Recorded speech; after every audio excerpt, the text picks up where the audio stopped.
In case మీకు పొట్టుంటే మాత్రం ఈ విషయం తెలుసుకోండి. ఇది చాలా ప్రమాదకరం.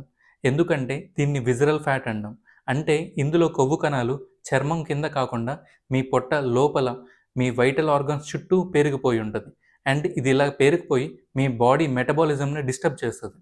దీనివల్ల మీకు షుగర్, కొలెస్ట్రాల్, బీపీ, ఈవెన్ మీరు నార్మల్ వెయిటే ఉండి బక్కగానే ఉన్నా మీకు కేవలం పొట్టుండడం వల్ల హార్ట్ అటాక్స్ వచ్చే రిస్క్ 2-3 రెట్లు ఎక్కువగా ఉంటుంది. సో వేస్ట్ సర్కంఫరెన్స్ అన్నది మగవాళ్ళల్లో అయితే 90 సెంటీమీటర్ల కన్నా తక్కువ, ఆడవాళ్ళల్లో 80 సెంటీమీటర్ల కన్నా తక్కువ ఉండాలి. ఇది ఎంత ఎక్కువ ఉంటే ఇక్కడ మీకు కనిపిస్తున్న హెల్త్ ప్రాబ్లమ్స్ వచ్చే అవకాశం అంత ఎక్కువ. దీనికి ఏం చేయాలో డిస్కస్ చేద్దాం. బట్ ఫస్ట్ ఫాలో చేసి పొట్టున్న వాళ్ళకి దీన్ని షేర్ చేయండి. ఫస్ట్ 8 గంటలు నిద్ర ఉండాలి. బికాస్ నిద్ర సరిగ్గా లేకపోవడంతో కార్టిజోల్ అనే హార్మోన్ రిలీజ్ అయ్యి విజరల్ ఫ్యాట్ అనేది ఎక్కువగా అక్యుములేట్ అవుతుంది. సెకండ్, షుగరీ ఫుడ్స్ని అవాయిడ్ చేయండి. ప్రోటీన్ ఎక్కువగా ఉన్న ఫుడ్ని తీసుకోండి. The most important third point, cardiac ఎక్సర్సైజ్తో పాటు స్ట్రెంగ్త్ ట్రైనింగ్ ఎక్సర్సైజ్ చేయడం వల్ల బాడీ మెటబాలిజం పెరిగి ఈ ఫ్యాట్ త్వరగా బర్న్ అవుతుంది.